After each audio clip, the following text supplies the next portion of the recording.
अगर मैं पेट्रोल की बात करूँ तो पेट्रोल फर्स्ट नाइट जब अटैक स्टार्ट हुआ है, ईरान पे अटैक किया गया है, तो 7% पेट्रोल जो है वो महंगा हो गया था। अभी जो रिसेंट कंडीशन है उसको भी डिस्कस कर लेते हैं और आप लोगों को थोड़ा अंदाज़ा हो जाए कि मार्केट में जो है वो अब क्या होने वाला है। एपिसोड में भी आप लोगों को बताया था कि ईरान इसराइल वार जो है वो बेसिकली ग्राउंड लेवल्स पर बहुत ज़्यादा इंटेंसिफाई हो रहा है कि जब तक इसराइल हमारे ऊपर हमले करता रहेगा हम आपसे कोई नेगोशिएशन नहीं करने वाले। हमारे साथ ही जब दोबारा ये बात आ रही है कि जो है वो अमेरिका अभी इसमें इन्वॉल्व हो सकता है, देयर आर कंडीशन, क्योंकि मुसलसल जो हैं वो अमेरिकी जहाज़ जो हैं वो मिडल ईस्ट में बढ़ रहे हैं। जंगी जहाज़ जो हैं उनका आना, फ़्लाइट्स आ रही हैं, B-2 बम्बर्स भी कहा जा रहा है कि वो भी आए हैं।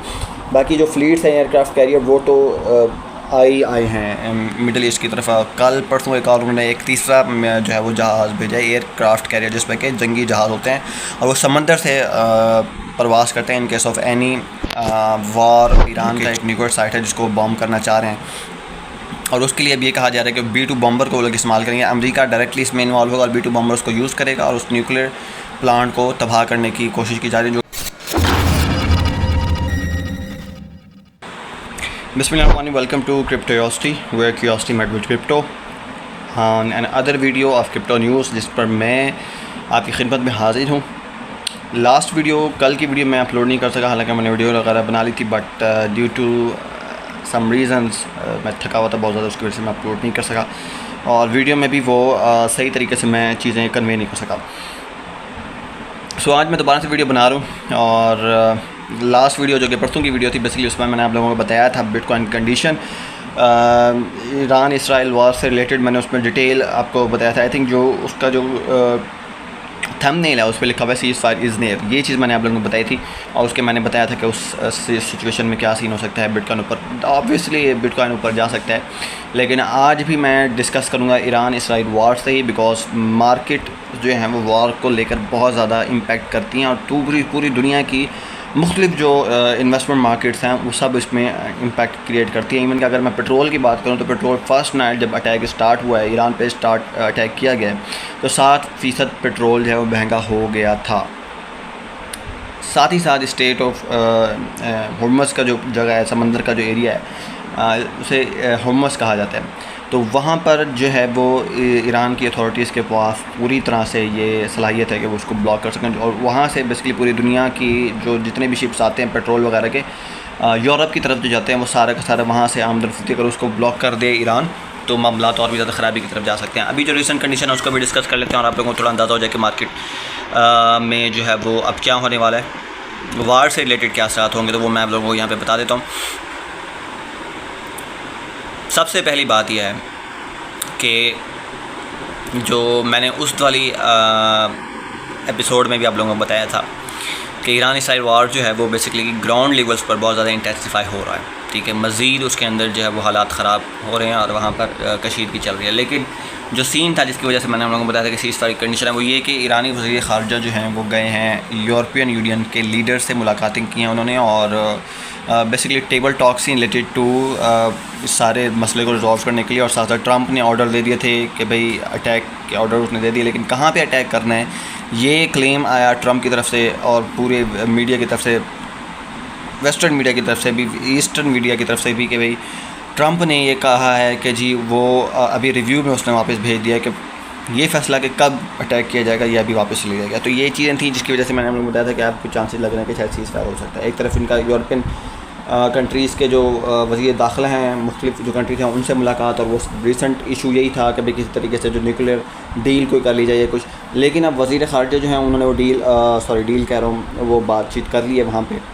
यूरोपियन यूनियन के जितने भी लीडर्स थे उनके साथ उनकी मुलाकात हुई और उसमें उन्होंने जो क्लेम दिया है, जो एक प्रेस कॉन्फ्रेंस जो की है रेटर्स के साथ। रेटर्स बेसिकली एक अमेरिकन बेस्ड कंपनी है, इट्स एन मीडिया कंपनी, इनका पूरा का पूरा अगर आप जाके देखें उनका आर्टिकल्स भी होते हैं और सारा का सारा कुछ जो है वो इनका ऑफिशियल होता है। उस पर उन्होंने उनके एक चैनल भी है बाय द वे, REUTERS करके यूट्यूब पे चैनल भी है और 3 कुछ उसके बिलियन सब्सक्राइबर हैं।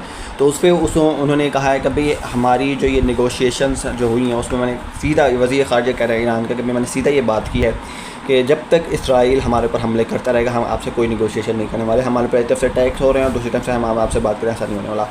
तो एक तरह से जो कहा यह जा रहा है कि टेबल टॉक्स जो हैं वो बेमायनी निकली हैं, जो भी टॉक्स वहाँ पे हुई हैं और नेगोशिएशन जो भी हो उसका कोई भी जो है वो नतीजा अखज़ नहीं हुआ।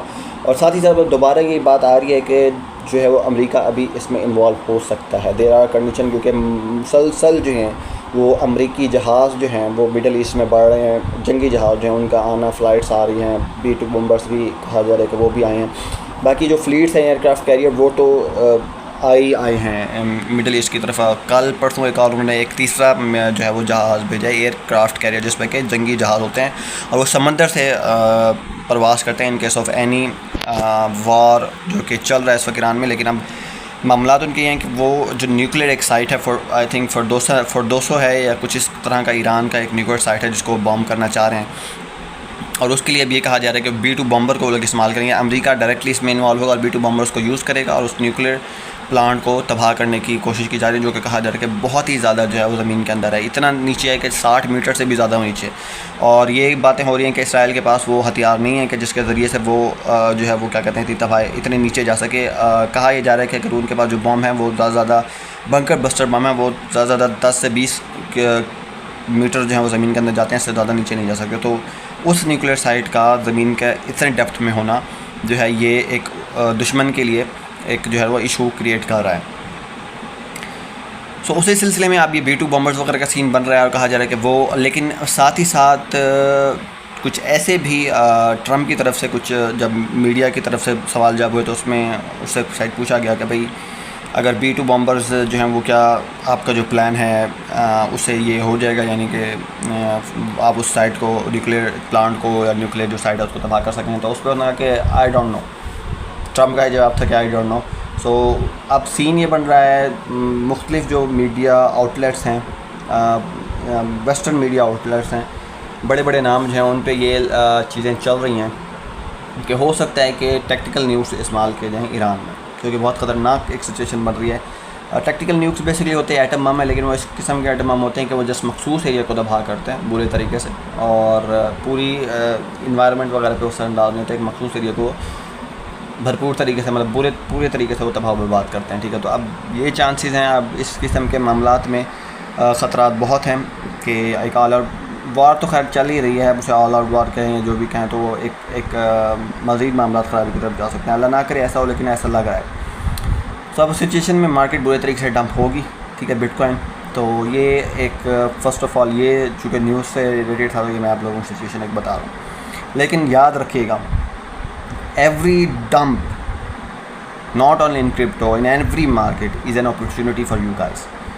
ठीक है, buy the fear, ठीक है, and sell the greed. Simple सा रूल है मार्केट्स के अंदर, जहाँ पे खौफ नज़र आए मार्केट्स के अंदर, वहाँ पे आपके पास एक बेहतरीन अपॉर्चुनिटी होती है जनरेशनल वेल्थ बनाने की। ठीक है, और ग्रीड जहाँ पे, वहाँ पे आप समझ लें कि अब इस चीज़ का सवाल शुरू होने वाला है। तो ये सीन होता है। So BlackRock hold over 3.25 of total BTC supply via IBIT. IBIT के थ्रू जो है वो BlackRock जो है वो 3.25% जो है वो टोटल बिटकॉइन की सप्लाई है उसका होल्ड कर रहा है। यानी कि इस वक्त 3.25 जो सप्लाई है, टोटल सप्लाई 100% में से वो BlackRock के पास है। BlackRock क्या है, मेरी पिछली वीडियोज़ में जाके आप लोग जो है वो क्या कहते हैं देख सकते हैं। अगर आप लोग चाहेंगे तो मैं इसकी भरपूर तरीके से वीडियो आप लोगों के सामने पेश करूँगा, लेकिन उसके लिए मुझे नीचे चाहिए कमेंट्स करो भाई मेरे, कमेंट्स करो अगर सीखना चाहते हो क्रिप्टो के बारे में। दुनिया की वाहिद ऐसी ऑनलाइन एसेट, ऑनलाइन ऐसी अपॉर्चुनिटी जिसके अंदर गवर्नमेंट्स इन्वॉल्व हो चुकी हैं। ई कॉमर्स के अंदर नहीं हुई, फ्रीलांसिंग के अंदर नहीं हुई, हाँ AI के अंदर हैं, AI के अंदर भी इन्वॉल्व हो रही हैं गवर्नमेंट्स, लेकिन उनसे उस लेवल का इन्वॉल्वमेंट अगर गवर्नमेंट हो रही है तो आप उससे क्या फ़ायदा उठा सकते हैं। आप जस्ट एक डेवलपर बन सकते हैं आर्टिफिशियल इंटेलिजेंस के अंदर, इससे ज़्यादा आप कुछ नहीं कर सकते। और डेवलपर बनने के बाद आप जाके सॉफ्टवेयर हाउसेज की जॉब्स कर सकते हैं, इससे ज़्यादा आप क्या कर सकते हैं। ठीक है, हाँ आप कर सकते हैं अपवर्क पे, फाइवर पे, लेकिन मुझे बहुत, जहाँ तक मेरा एनालिसिस है, इट्स वेरी डिफ़िकल्ट। मैं ये नहीं कह रहा कि नहीं सीखनी चाहिए, ये सीखें, लेकिन इन्वेस्टमेंट पॉइंट ऑफ व्यू से मैं आप लोगों की बता रहा हूँ और इसलिए बता रहा हूँ कि आप इन चीज़ों को समझें। क्रिप्टो के अंदर क्यों ट्रम्प जो है कहता है कि मैंने अमेरिका को पूरी दुनिया का क्रिप्टो कैपिटल बनाना है, क्यों? The question is for you gas, क्यों उसने पूरी की पूरी एक टीम बना दी। ठीक है, तो ये तमाम चीज़ें इनको समझें और सोचें।